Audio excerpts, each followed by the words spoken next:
Hey folks, it's me again with another review, this time in English, as I've gotten a few messages complaining about my slang, which is understandable, um, since we speak a pretty weird slang here in my corner of Austria, where even Germans do have a problem understanding what I'm saying.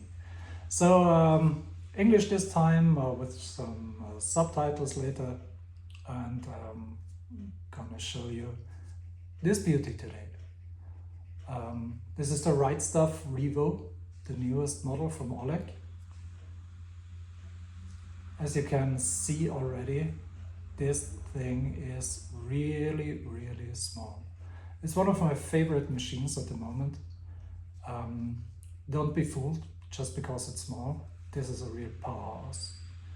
It's a really nice and handy machine. Battery lasts forever. Simply made, looks pretty sleek, feels really nice in your hand.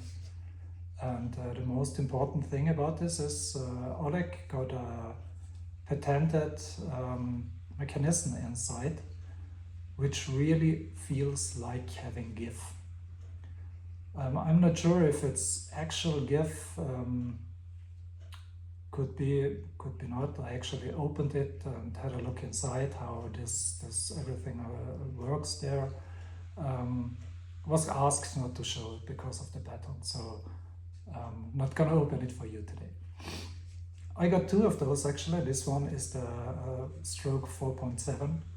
Oleg offers several strokes, which can be changed whenever you want it changed. If you feel like the stroke you ordered is not what you're looking for, just feel free to contact him and he'll happily change the stroke for you.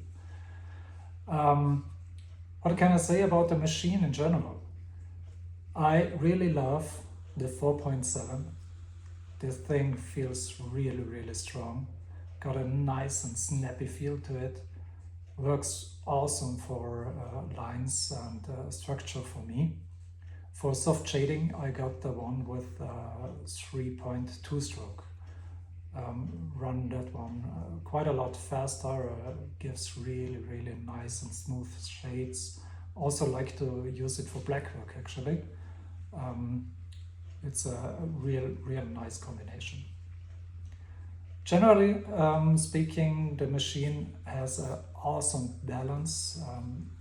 If you got like problems with your wrist, this might be something for you to consider. The balance, due to the shortness of the machine, combined with this one is actually the heavy version. Combined with the heavy version, it's really awesome to use. Like I just mentioned, he's offering two versions of it, heavy and a normal version. The difference is small, but it's noticeable. So if you prefer some more weight in the front, you can have the stainless steel front installed, which really helps a little bringing the weight more forward, and in general having simply a slightly better balance to it. But in general, it's not really needed. It's nice to have, but I have the normal version and the 3.2 stroke. The difference is small for most people. For battery, he uses the standard, these ones. Two of those are with every machine. Don't be fooled, like those two brands I got here. I got like, I don't know, 20 of those batteries sitting in my drawer from different machines. Doesn't matter, they all work. Just make sure you actually get the ones with the, I think it's the rice risen top, not the flat top. Just make sure you get those if you grab some others. It's simple design, as you can see. There's not much onto it. Doesn't look like much from the outside, but you'll like it if you like hard-hitting, snappy machines. Simple as I said, there's 3 buttons, on, off, in the middle, voltage up, voltage down, that's about it. The packaging, nothing fancy, nice to have. Comes with the machine, the 2 batteries, a charger, a couple of cables, the user manual, just the usual stuff. The chargers, I personally would wish companies would stop giving those out, because I don't know how many of those I got and I just don't use them.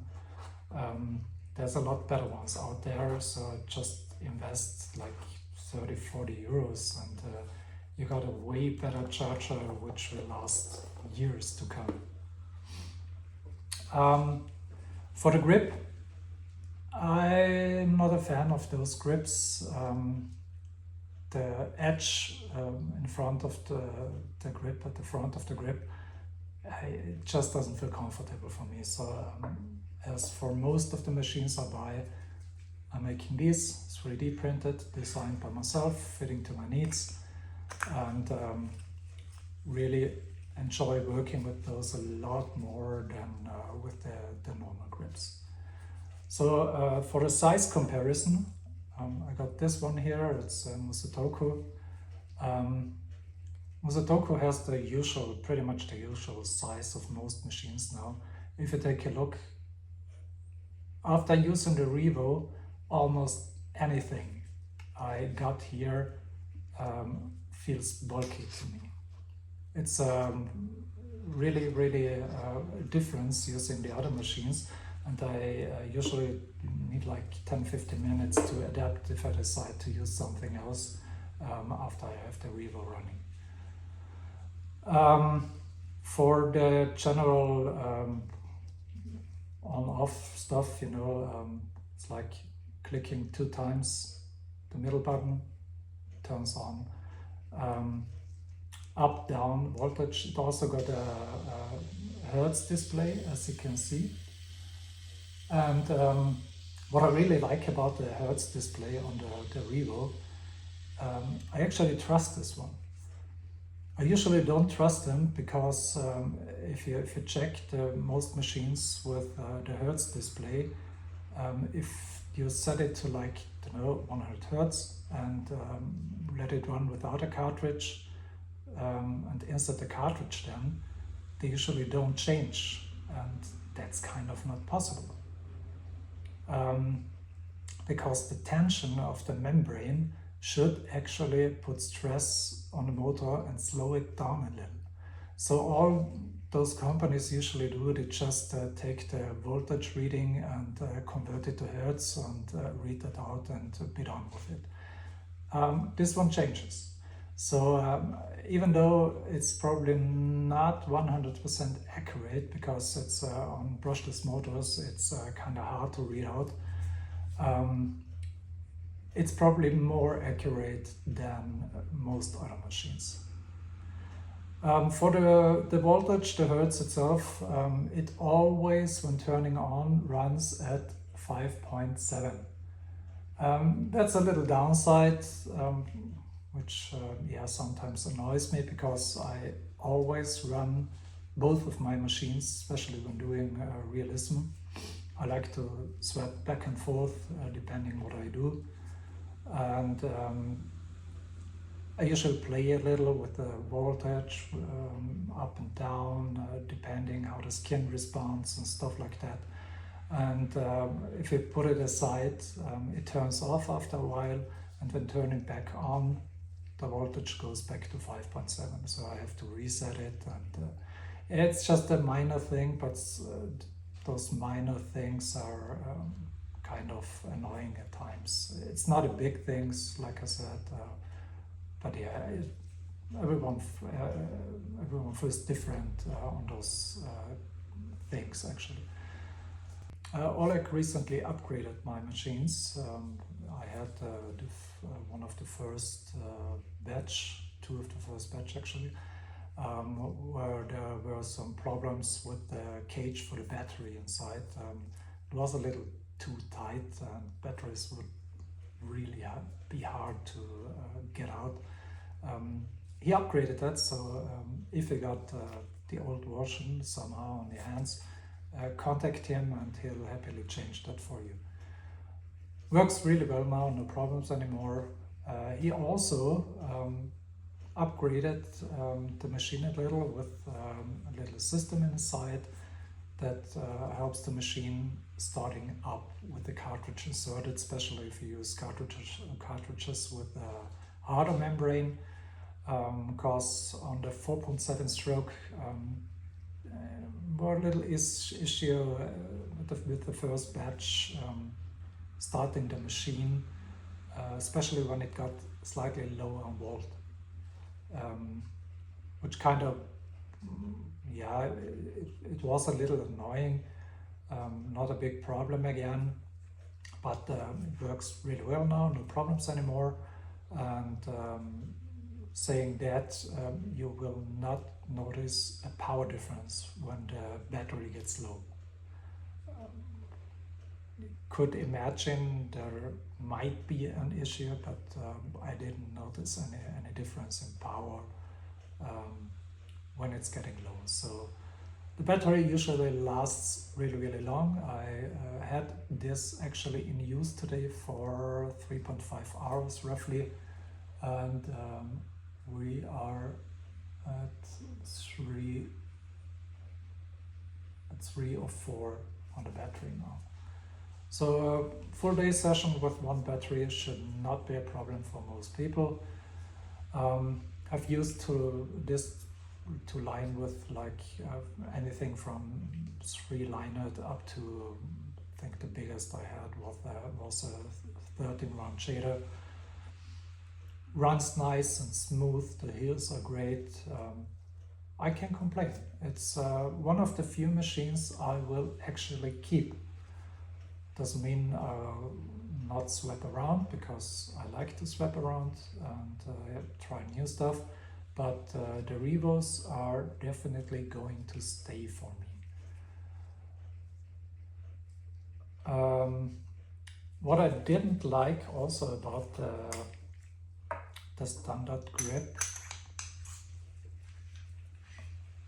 was that it's rather easy to turn.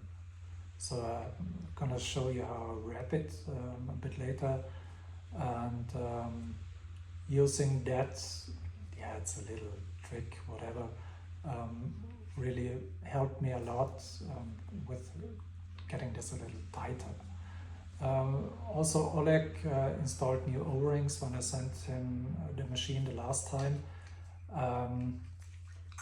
I don't know, I actually had to remove them. I think the grip would have been tighter then, but my 3D printed are set to the stuff I have here. So yeah, using the old O-rings now. Generally, it's really easy to wrap the machine, easy to unwrap, easy to change the battery. The design is simple, sleek and functional. Also, he's actually making an even shorter version of this one. Check his Instagram channel. It's like, you know, like this size, something like that. I'm not sure if I am gonna like the even shorter version, because it might become too short because of the way I hold the machine, especially in shading.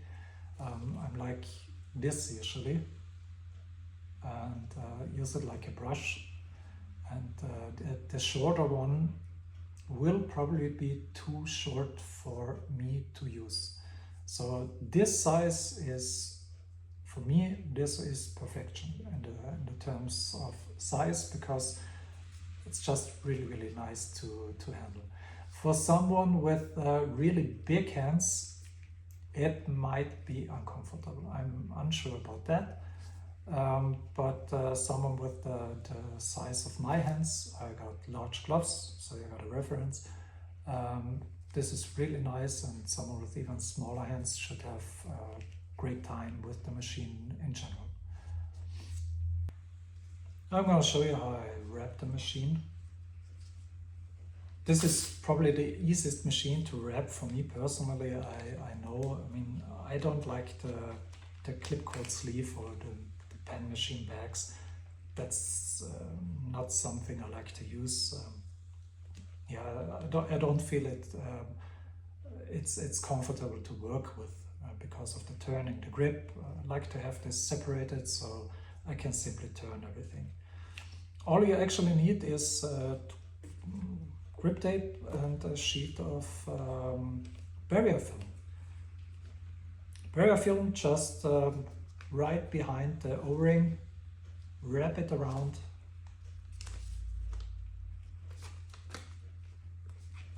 Don't pull it too tight because you'll lock the buttons, which will result in you not being able to adjust the machine.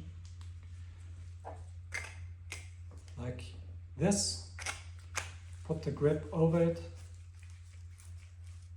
Also works with the standard grip. Actually, it sits a little better than if you do it like this. It's nice to use. If you use the standard grip, you would have this to wrap the standard grip also with a sheet of barrier film and poke a hole in the front. But those 3D printed grips I make are disposable, so one per person, and then they are going into the trash. They are made of PLA and rot away anyways after a while. So all I do then is wrap the grip in grip tape for a better feel, and as you can see I go with the grip tape a little over the machine as well, which kind of makes it slightly harder to turn, locks in place better, and got a really nice and well wrapped machine. Let's insert the cartridge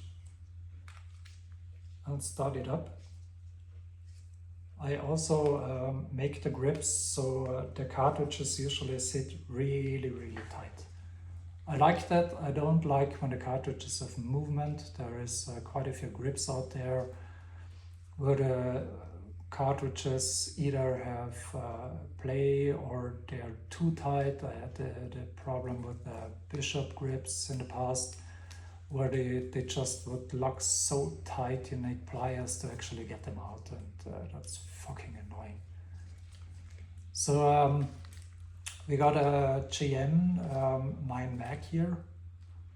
GN are quite famous for the nasty tough membrane.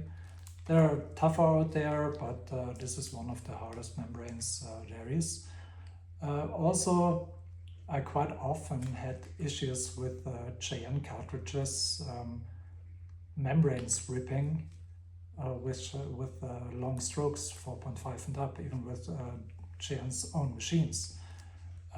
Funny enough, I don't have the problem with the Revo. I don't know exactly why, because they travel the same way, but something inside the machine makes it last longer. I don't know why. Just had no problems yet.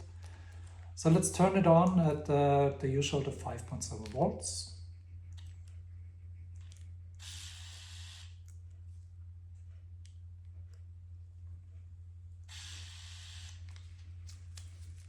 So we got this here.